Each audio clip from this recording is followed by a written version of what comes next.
feeling ambitious and brave and you want to do it yourself, be an owner builder, and you're going to be hiring and finding all the subcontractors. Typically, home construction, you're going to be dealing with 27 to 30 different trades that are going to be involved. So there's a lot of people who need to be on the phone a lot, just coordinating, and then you got to put out the squabbles between all the different contractors you're blaming. The drywall guy blames the framer blames the electrician, you know, cut some of the wood to put it in. So it goes on and on. Yeah. There has to be, you have to be the adult. So civil engineer, this is going to have an issue if you're building on a hillside lot. You're going to have to design more engineered foundation. If you're doing a subdivision where you've got to put in a road, water lines, sewer lines, light poles, fire hydrants, etc., you're going to have a civil engineer involved in designing those. Lender, obviously going to be critical unless you're got a rich uncle. Soils engineer, this is what Matt was talking about. It's a big issue in California, obviously. We've got liquefaction issues in some areas. We've got earthquake issues everywhere. So typically, as part of the project, hire a soils engineer. Typically, you spend $2,000 or $3,000. They're actually going to go out to the property. They're going to bore some holes. They're going to test the soil, and that's going to dictate how the foundation is designed for the property. Do the environmental studies too, in case like it's near a gas station or something like that too? Yeah. Yeah, we did actually build in Long Beach on a property that was formerly a gas station. There is a whole other level of 1 and 2. Yeah, engineering. Phase 1.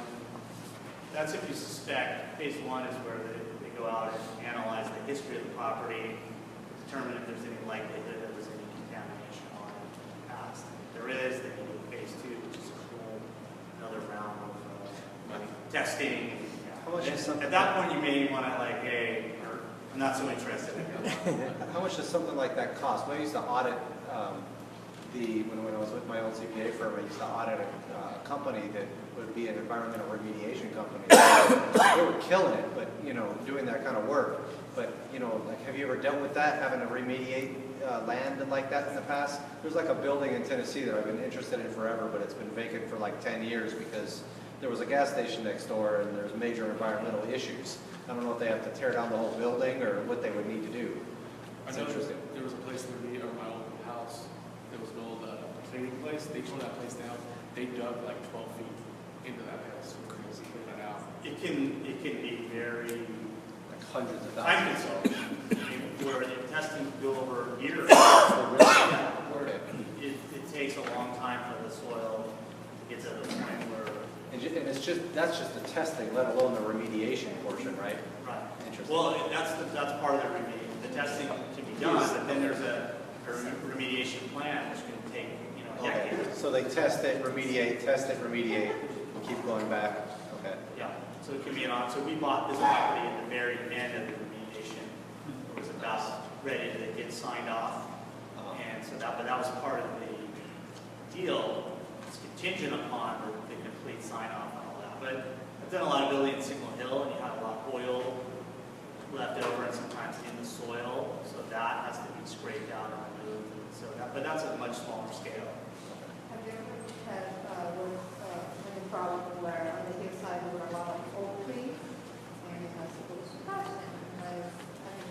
I had, and like that, the tree huggers, they were there. It's a lot of that. Yeah, well, we've had it. We basically ended up designing around the house. We built some houses in Big Bear, where it's the same thing. Where you take one, you have to transplant something with the same canopy size. Yeah. Well, I was looking at a project at Laguna Beach that had an endangered plant on it. So because you were going to remove some, you had to take that, transplant it to some other property, and pay a guy $2,500 a month to like go water that. And it had to be for 10 years after the project was in. So, yeah, I didn't do that project. I was like, this is crazy. You can take the tree, it's probably not stable enough. Then it goes to the site engineer again. I had a project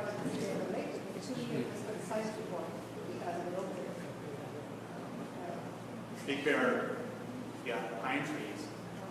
If it's, you have to measure the circumference. If it's over 8 inches. So you basically have to run around the lot measuring all the trees and figuring out where you're going to put the house.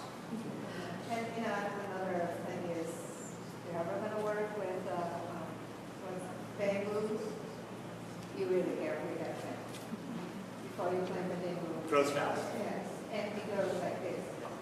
So you can't go under a house and I mean, it lives in inside.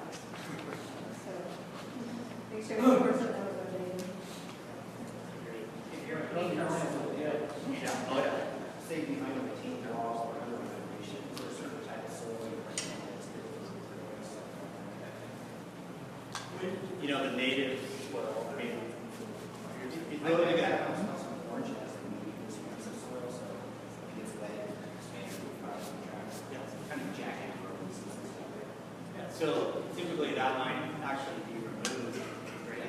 Different. I mean, there's a lot of different soils you can use, but it has to be able to be compact so that it doesn't do that. You don't want to move it, either under foundation or next to a retaining wall. So it's definitely going to be an issue. So that sometimes you're digging everything out and recompacting it. The soil's not, can't be recompacted, then it's got to be. So, I mean, there's guys who make a living as dirt brokers, you know. Some guy is trying to get rid of dirt, another guy needs dirt, there's a guy in the middle, hey, I got dirt, you know. So sometimes you've got to buy dirt, and sometimes you can sell your dirt. Well, you just depends. So it's all supply and demand. Just hustling dirt. Yeah, just like anything else. But then it's got to be tested to make sure it's clean and you're not giving some contaminated soil or selling. So surveyor, they're going to come out, they're going to survey your lot, show you where your lot lines are. A lot of times they're not where your neighbor's fence is. It's on your property, or you also don't want to build on your neighbor's property, so this could be a big issue. Also, you want to make sure you build your house in the right spot, because if you're in the setback, the city can make you tear your house down. So you don't want to do that. I mean, usually they're going to catch it when you're getting ready to pour the foundation, but again, you have to tear everything down when you do it. So you want to make sure you build in the right spot. So utility consultants, basically, again, a bigger project, you've got to bring in all the utilities. So you've got to deal with SCE, they might want a pole, they might want another substation, they might want you to move one of their poles over in order for your development to get done. You've got cable, you've got gas, so a lot of times if you don't want to deal with all that, you can hire people who used to work at all these different agencies to kind of act as a go-between and get the plans done. So you have one less thing on your plate. So then obviously a realtor to help you with your value. So big thing. This is for all types of real estate investing. You got to know your market. You see this all the time. Rough area, somebody's got to build Taj Mahal right there. I mean, and they end up losing. They're losing their shirt. I see it time and time again. So you always want to build your market. You don't want to overspend. You're not going to live there. Find out what's selling. Find out what you can build and make a profit on. And move on. You don't have to have your favorite brand. So again, like this house on the left, if you're not going to build that, you can do it right. And the other way around, you don't want to go too cheap either. So you want to do the house in the middle of the lot on the left-hand side. That doesn't make any sense. You're not maximizing the value of the property. I got a picture of the stove there. I built a couple condos in Brentwood, and the guy who bought one of the first ones said at the very end, you put in GE profile appliances. If you would put Viking appliances in, I would have paid $100,000 more for the property. So, expensive lesson learned. Again, doing a lot of projects in Pacific Palisades, you've got a very picky buyer, high-end. They like what they like, they don't like what they don't like. So the kiss of death is for you to have open house, and they walk in and people go, well, this is a Mar Vista house. No offense if anyone's from Mar Vista. That's the kiss of death. Oh, it's a Mar Vista house, forget it. And up in a market like that, they're not just going to pay less. People aren't going to buy your house. They're going to go, we just don't like this house. We're not going to buy it. You're going to end up ripping all that stuff out and putting it in. I've seen it over and over again. So you can't go to an area and say, well, I know this is how we do it, and we'll show these guys how we do it. It doesn't make sense. You want to build to your market. So how do you learn about your market? Obviously, you drive around, you look at the comps, you see what other people are doing, you go to open houses. You know, I've walked lots of open houses. You see what kind of finishes, how many bedrooms, what are the properties selling for, what are they doing in the backyard as far as landscaping, patios, you know, all that kind of thing. Talk to the local realtors. Usually there's a lot of realtors who specialize in new development. You'll see the same guys listing new projects over and over again. They obviously know the market. You go online, and we all the time, you look and go, okay, what kind of marbles everybody using, what kind of cabinets is everybody using. So, pay attention to industry trends. Travertine, it's out. It's out, people. Don't put travertine. They may come back, but don't take a chance. And you don't want to reinvent the wheel. Subdivisions, they build the same house because it sells, it makes money. That's why you see it. Do it works. What do you think is the best way to try to find a piece of land to develop if you're trying to search for land to build on? For any kind of real estate, I just do the shotgun approach. You look online, you look on LoopNet, you talk to people. I mean, everybody knows somebody, uncle, brother, cousin, friend, who's got some land, or they come across it and they know you, they know what you do. So get your name out there, tell people what you're looking for. But typically, we deal with a couple of brokers who are really good. They really know new construction, and they find deals. Okay. And that's just worked better than anything else. But definitely word of mouth. I mean, usually when I speak at an event like this, you get a bunch of calls like, "Hey, I got this land." How do you find those? How do you find those types of brokers? What do you think you recommend to people to go? Well, they're the ones who are selling it. So you're going to look they're at. the You're ones look that at are working for builders, and they'll. Okay. Then there's a little bit about, hey, don't tell him, tell me. I mean, if you can, find somebody you're compatible with and you work well with, it can be a great team. And they're gonna, they're finding it, they're making money on the front end, and they're making money on the back end. So it's very, trust me, my guy's made a lot of money.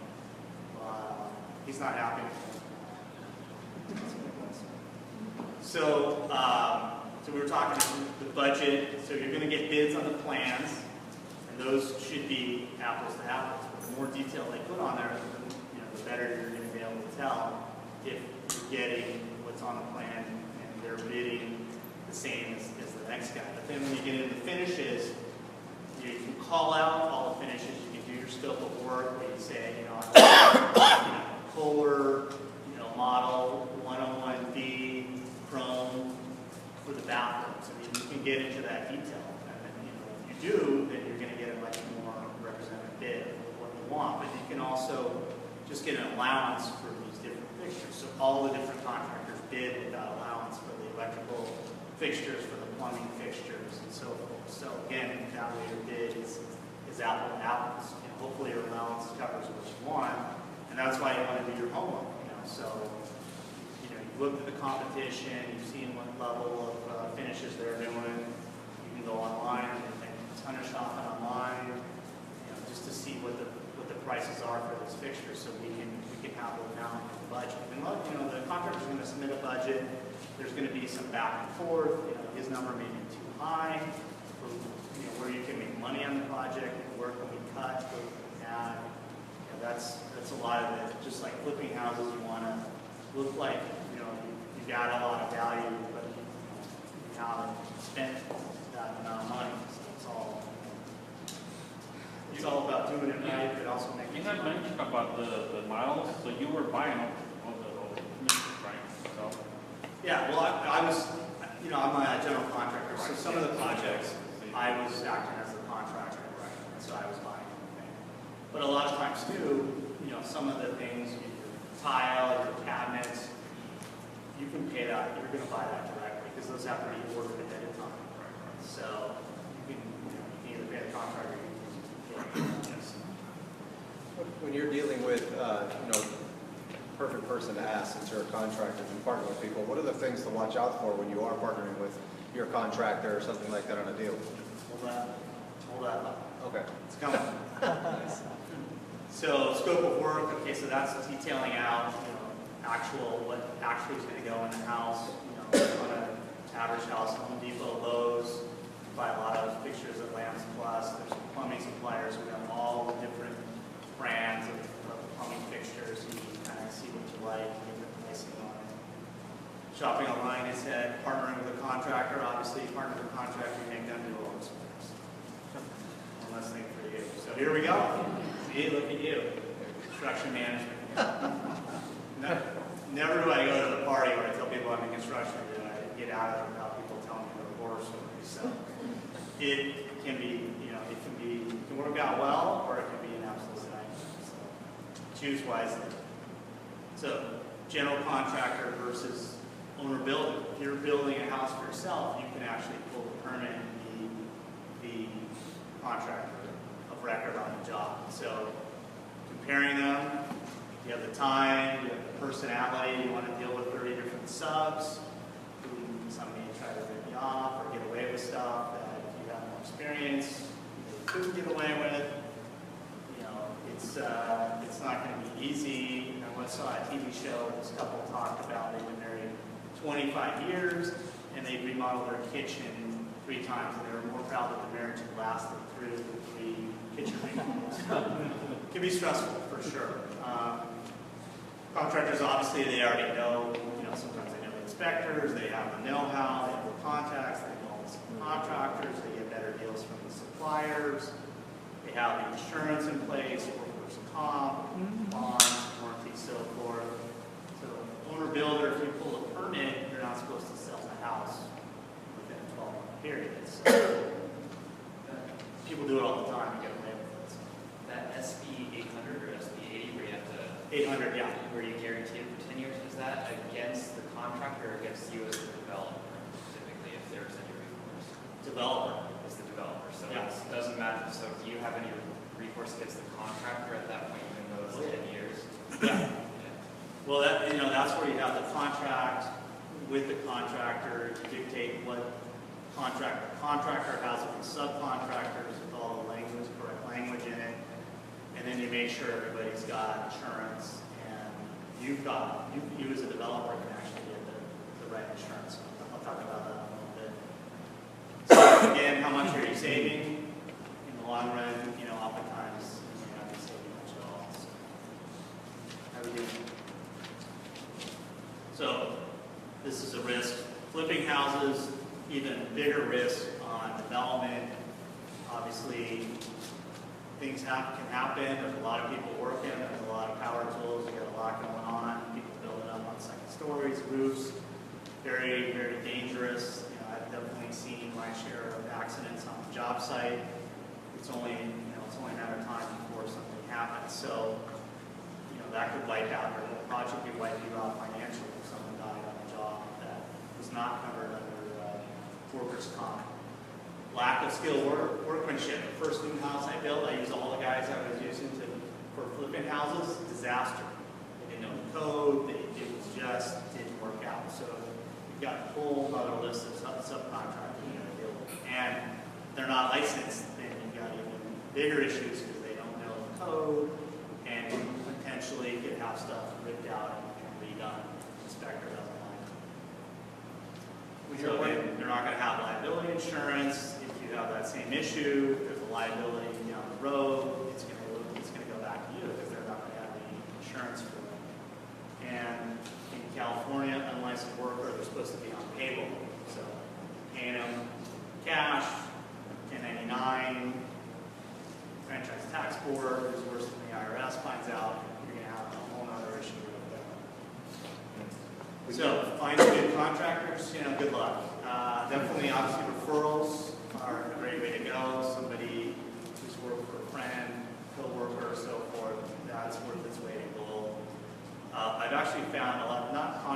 subcontractors on Craigslist, specialty things like a fence guy or some guy who does iron work. I've actually found a lot of good guys on Craigslist. Angie's List is another good one.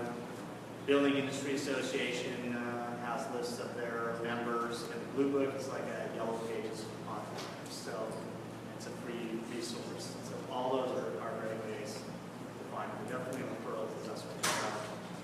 So choose the right one. Well, if you got the scope of work, you got the budget, you're going to know you're bidding apples to apples. Obviously, you're going to want to get at least, I'd say, 3 bids on each project.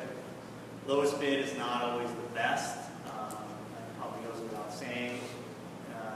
Again, if it's too low, you may end up paying for it on the back end, or it's just going to be a bunch of change orders and you're going to end up paying the same amount. So, this, again, it's a specialty. You're not going to want to use the same guys who you use on your flips, and level of quality has to balance with the budget.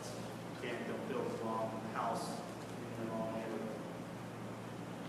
You've got to be, there's got to be a connection to whoever you're going to use. I mean, you're going to be in business for a long time with this person, and there's a lot of decisions that have to be made. There's going to be probably some issues along the way, so it's got to be someone you're compatible with, comfortable communicating, because that's going to be key to having a successful project.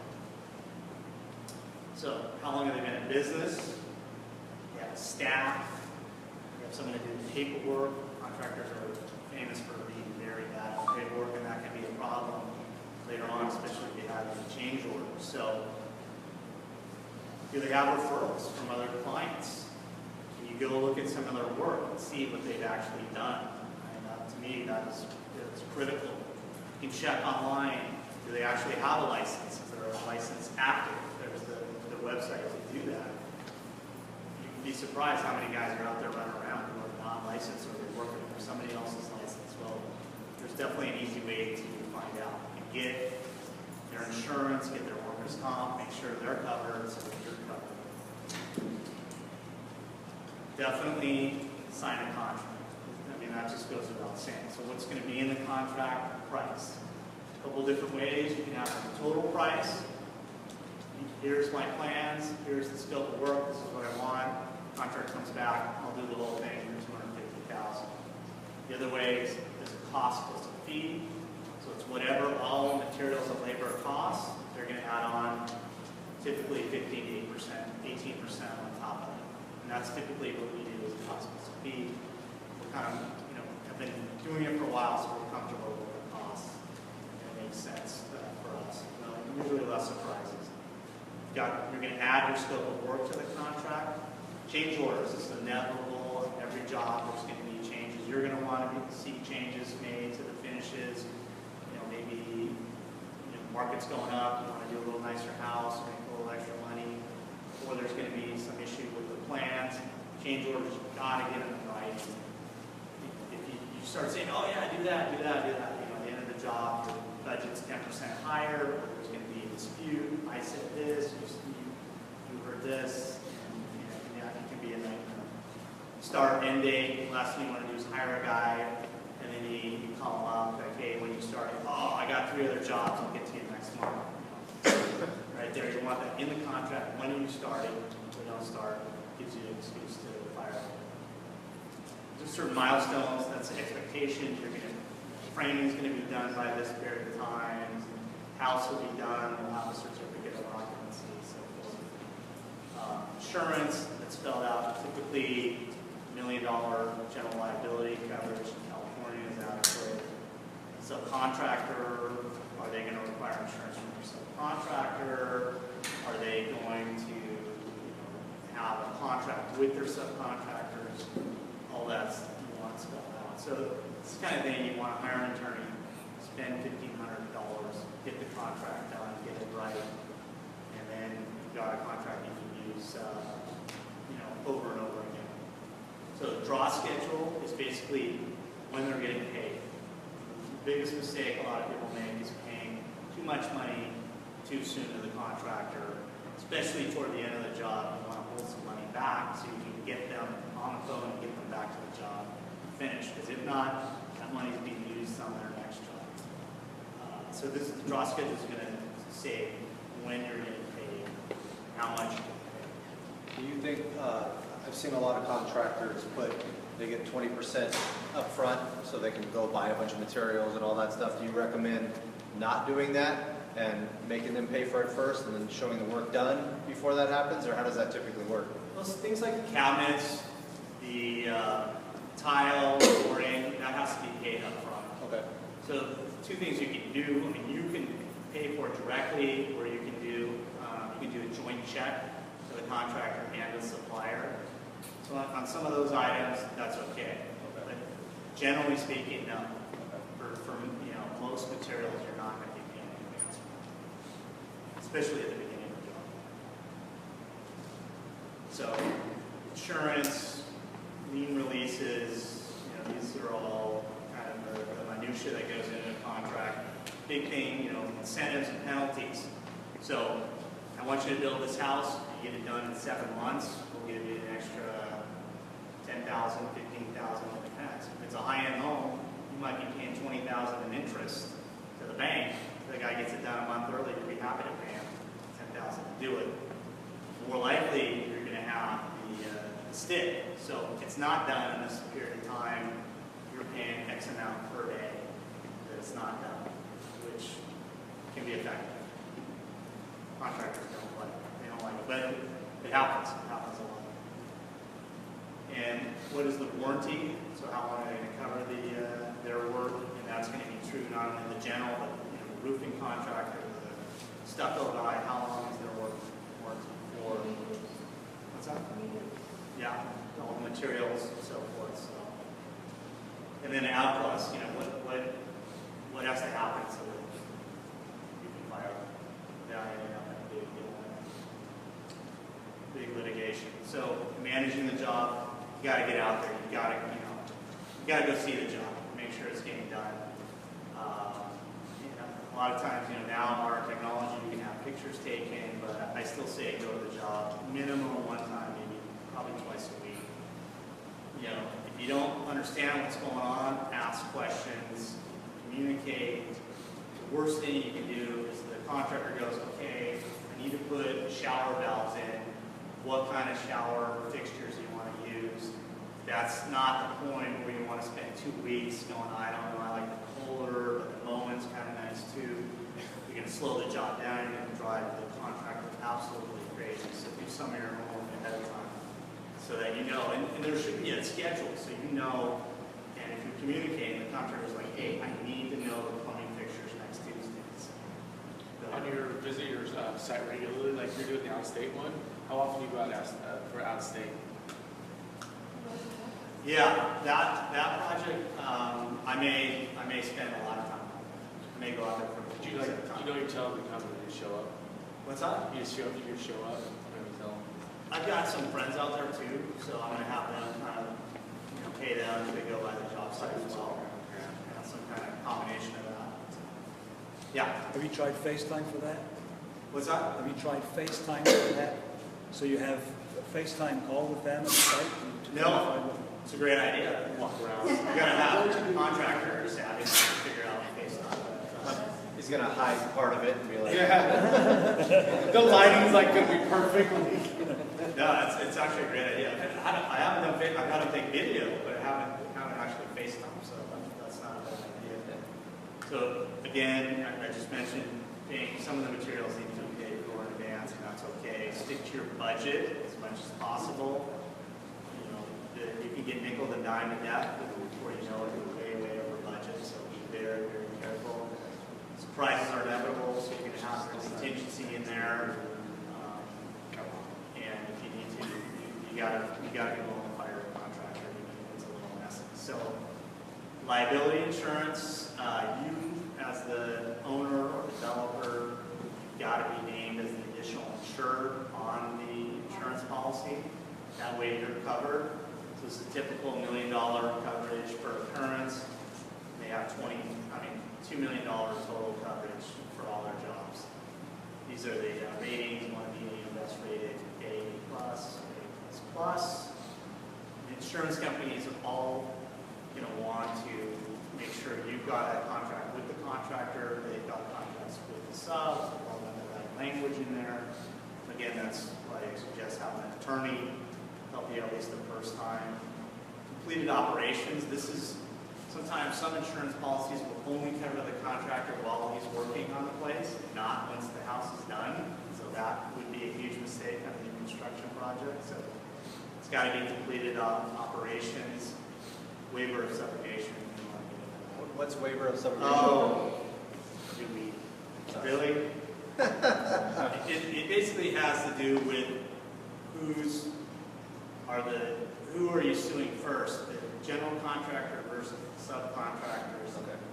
Whose attorneys on Subrogating who's in line of liability first. Okay. basically, who's in the line first. But typically in a construction project, everybody gets sued, and everybody sits around a table, and the plaintiff goes, okay, how much can we get out of you, criminal guy, and then you go. Usually everybody coughs up money and problem goes away. Yeah, that's why you got to have the right coverage. So, getting a copy of the whole contract, a lot of insurance policies have exclusions. I had a deal where actually a buddy of mine was a contractor. He was working on a new house, but his policy did not cover new construction. It ended up construction liability, huge issue. Even though it excluded, they still ended up popping up some money. Only after I wrote a big check in advance. That was a painful experience. So now I get the whole policy. And if you have an insurance agent, part of what they'll do is review the contractor's insurance policy and all the subs insurance policies and make sure they have the right coverage, they have the right level of insurance, it's a rated company and so forth. So you pay a little bit, but highly worth it. You don't want to be spending your time doing that. And it's not required, but trust me, it's a very, very good idea to have. So workers' comp is to cover any employee on a job. The owner of the company is exempt. So you're exempt if you're the owner of the subcontracted company who often do work on the job. They're exempt. California State Fund is probably the most common type of workers' comp. The rate's going to depend. A roofer is going to pay a lot higher workers' comp rate, which is a percentage of the payroll of the contractor. So that can be an issue. In fact, these accidents do happen, and lack of coverage, slip and fall is going to end up in a lawsuit. And you as a developer, you're going to be right in the process. So other insurance policy, auto policy, sometimes that's required. You guys are going on and off the job site, so you've got to be additional insured on their auto policy. Of course, the construction is the policy covering the building walls being built. Fire, theft, kind of like a homeowner's policy for a construction project. Construction bond is going to be required on infrastructure. The city is going to want you to bond, assuring them that you're going to put in all the required public improvements. Developer gap, that's what I was talking about earlier. That's for the developer. That's your additional policy that if the subs policies, the subs company goes out of business, the sub goes out of business, you've got an additional policy that's going to cover you. We pay about 8 to 10 grand, but you really sleep a lot better. Per project or per year? Per house. Per house. So it's just another cost. But if you're dealing in a high-end area with a lot of litigation, you want to be covered. It's definitely worth it. So mechanics liens, this is a big part of construction. The subcontractors, the material suppliers have a right to lien the property if you don't pay for the material. So they're going to send out a preliminary notice, and so when you pay for the supply, pay the subcontractors, you're going to want to get lien releases. There's a conditional release on progress payment if you haven't paid all the money. Unconditional release when you're all done. So if you have a lender, they're going to want to see those before they start paying out any money. Often, subs complain, they don't get paid, they think they should have got paid more. They'll file liens even though they haven't followed all laws. But you still have an issue. You want to sell a house, it's got a lien on it.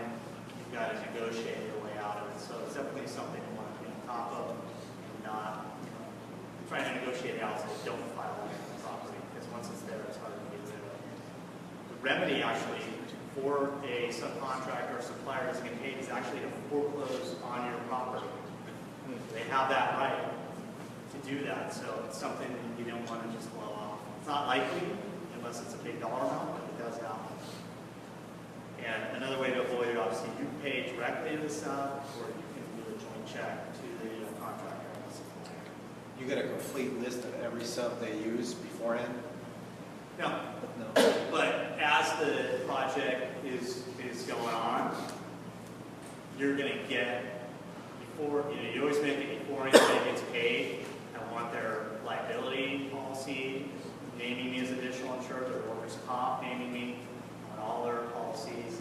And then, when they request a payment, they're submitting an invoice, these are the materials, and so forth. So you get the policy from every sub then? Absolutely. Yeah. Yeah, definitely. Without a doubt. And that, you have that over them, like, oh, you want to get paid? Oh, I didn't get the paperwork. Sorry, I can't pay you. It's impossible. Nice. Trust me, you get the paperwork. So the last thing, notice of completion. This ends the lien period, so this is filed with the county court. And this is also true on a rehab addition. You want to do the notice of completion. So you're basically putting everybody on notice that the job is done. You send it to the general contractor, and that shortens the lien period. There's only a certain amount of time after the project's done that the contractors can do a lien. Even though I did have one guy file a lien 5 years after the house was done. And I'm like, dude, seriously? Well, he did. Attorney letter, you get rid of it. So that's it. That's me. That is my information. That's my company. And obviously, always looking for more deals and always looking for investors on our deals. So I don't know. Are we out of time? Oh, we have questions. You guys want questions? Definitely. How can we get the slides? I'll have them email to me, and then we'll put them on meetup.com so you guys can just download them right basis. Or that's We can just give you the email. no problem. Looking for deals for you. Each one's to use a spreadsheet to kind of go over your profit margins and whatnot, and slideshow. Oh, I don't have any problem. Great. Do the Excel. We got a pretty basic one. It's kind of, it's general, but they'll get the job done. So you just figure out if you're in the ballpark. Go ahead. Do you have any thoughts or insight about the proposed demansionizing in Los Angeles? It's horrible. It's horrible. Do you know anything that's going on with it? Or Well, I mean, that's already passed. it's already passed. In LA. What's that? What is it? It's just restrictions on the size of And it's like 50% properties. of the lot size, right? It's based on the lot size, based on the location. Some areas are subject to it, some areas are not. That's already passed. It's already passed. City of LA, yeah. Yeah, I mean, other cities are passing them. There's obviously some pushback on some of the, when development starts getting, happening quickly, people get a little nervous and tight, so. Does that have- Let's slow stuff down. Does that include, is that just new construction, or is it if you tear down everything but 2 walls? Which is basically both. Both? Yeah, because that's, if you're rebuilding more than half the house, You're going to fall into that. What is the typical interest rates on your construction loans? so with a bank, right now, like 6.5%, and then private lender, 9-10%, And hard money type loan. It's difficult to get a bank loan. They're still pretty restricted, but it's starting to loosen up a little bit. what's your favorite bank? What's that? Do you have any preferences for bank loans? I mean, like Chase or which bank do you usually deal with? Generally, the smaller banks are easier to deal with. I've never done one with a major bank. So we used to use Pacific Western Bank for all loans. We do farmers and merchants a lot. So and we found those guys that are just getting on the phone. East West Bank used to be very aggressive lender. Smaller local banks Yeah. are always your best bet. I got a 4.75% point rate, $550,000 construction. The apartment building was awesome. Had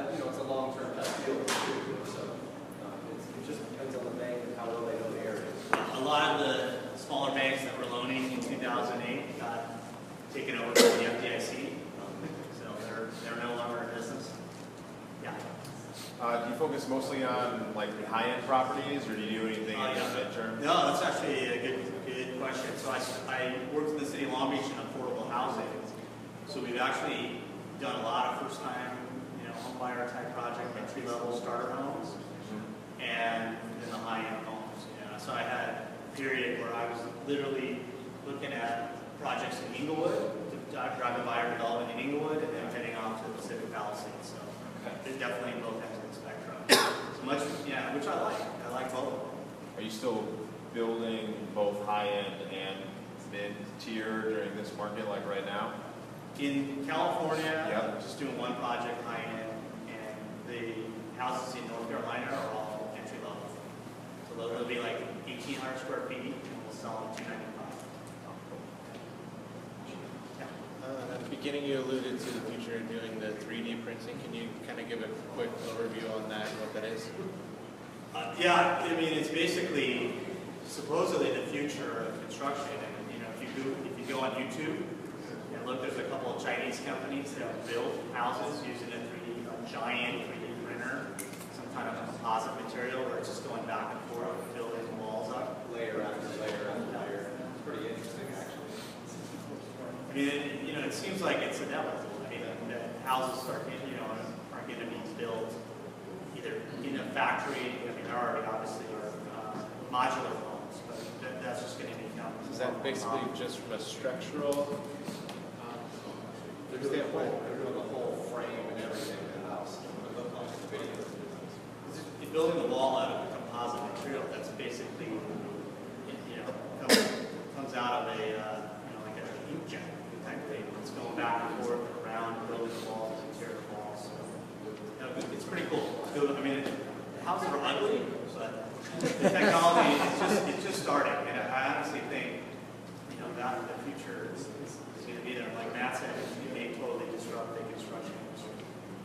In the past 3 years in Southern California, what's the quickest you've been able to take a project from close of escrow to certificate of occupancy? 11 months. That's pretty good. That was in Pacific Palisades? That was in Torrance. I'm just kidding. No, well, we did one in about 13 months. This is again the city of LA. It's fast. You're in a high-end area, but you don't have planning. You don't have to go to planning commission. You don't have the design review boards that you have in Santa Monica and Malibu. So that's why we chose building now. Do you see key indicators? I mean, this is a long-term investment, 18 months, 12 months. Do you see the key indicators you won't invest like a $2 million or multi-million-dollar investment because of property values and coming down in the market? Well, what makes me nervous is the projects that may take like a year or two to get entitled. I mean, I feel fairly good a year out. Was it 2 years out? I don't feel as good. But I mean, that's part of the consideration of why I'm looking outside of California. I definitely feel like either in a bubble or close to a bubble, especially on the coast. A lot less volatility in your exit plan. You don't Right. rent it if you have a problem. So North Carolina, those houses, we could rent those out. You're building a $3 million house at beach, you can't sell it. I mean, I joke around with my partner, like, you move in the first story and we'll move in the second story and buy it out, which is okay. We could do, if we have one house, we could do that. But if we have 3 houses, we can move it. Yeah. It's definitely an issue. I mean, California has been boom bust for decades, so there's no way I believe it's not going to be boom bust. So the key is just to get it right. That's where the money is. And then get out. Yes. Where are we in that cycle of boom and bust? Right here. I mean, along the coast. Do we have some more room to go up, or? I don't see a lot more room, but you don't know. I mean, interest rates really can't be lower. If they made loans easier, I think we could go up. There's a lot of landmines out there right now, and I think it's important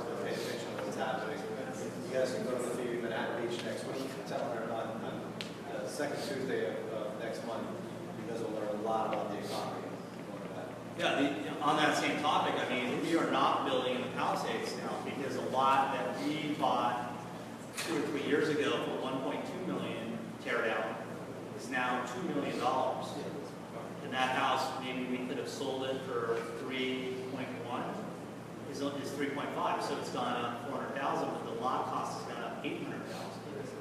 So I look at the projects and I go, I don't know how these guys are making any money unless they are paying all cash. And, you know, they're not paying any, you know, 200,000 or 300,000 in interest. But, you know, those margins are very skinny for that amount of risk. And quite possibly, all those guys will not make any money. So, you know, there's a sucker born every minute. Definitely true. Go ahead. Which part of the real estate cycle do you have the biggest margins with the lowest land costs? It's starting to go up. I mean, you know, the advantage is, like, if you're here, it's going to take a while for your project to get approved. So here, you don't mind the city takes forever. They're going up. You know, here, you're like, oh my God, please, I gotta get this built and get out. But definitely somewhere, you know, it's kind of like right here, you know, you don't know throughout the lot. Things are still starting to pick up, but that's, yeah, anytime you're buying a lot, you're definitely yeah, I would say I made a lot of money in 2003 and 4, and I gave a lot back. So, yeah, so the key is to learn from that. And again, that's part of the reason I'm not nearly as aggressive. You know, being married, having a kid, has something to do with it. Being 10 years older, but I'm definitely, you know, you learn from that and go, okay, this, you know, 2004, I was doubling down. I was like, we got a couple more years of this. So, you know, that ended up being a mistake. But, you know, when I got into real estate in 95, and it had just gone up. And when you're building houses and you're making twice as much money, you think you're an absolute real estate genius, and you're like, Midas touch, everything I turn turns to gold. So, I mean, there's definitely, yeah, right. So, you know, I did not understand cycles. You know, that's what I spoke at this meeting, and then part of the impetus is like, how did this happen, and how did I not get it? Like, we were building the Inland Empire, and we thought we were smart. You know, the houses that we were looking at went from 300,000 to 500,000, and we were like, oh, this is a problem. Let's reduce 25%. You know, we'll calculate a 25% drop. Well, houses dropped 65%. Nobody built that in a pro forma. So.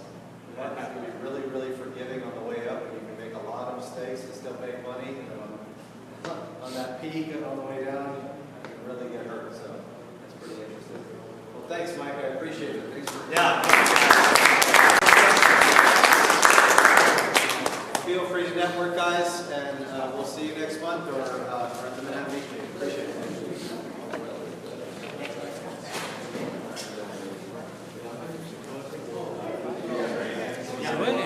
I've seen you in a while. Ever since Just the workshop?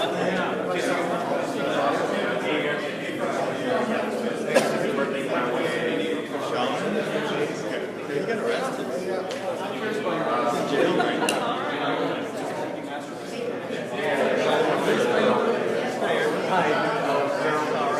So yeah.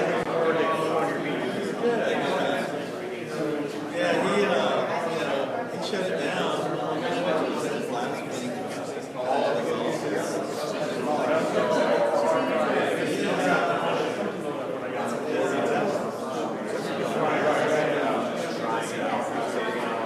Yeah, he was given needs of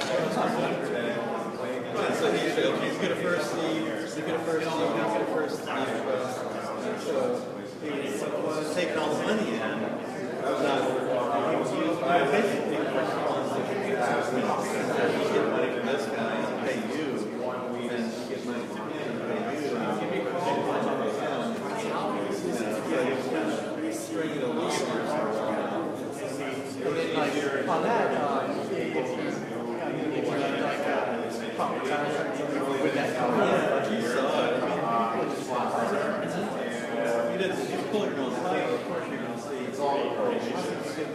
He's already been on. So it's just people that have whatever I can to direct me out. But not trusting two sides and not doing their homework. I saw you in the video.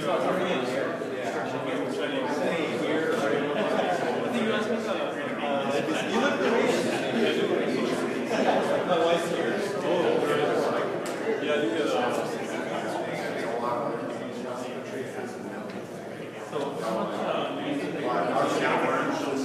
In Mission View, I just bought a house. I just put a private grant deed on it right now. And I'd like to get $100,000. So I had to bring the first was to Lancaster. So I just paid for a commercial. The lady gave that property to me. So I can get with the second deed on my say 9% on it. Something like that. Small amount. I'm going to hold this. So it would be more of a long-term loan. It's not a quick in and out. But I can, 90% is pretty good if someone's got money in our account. It says that the way you get some money,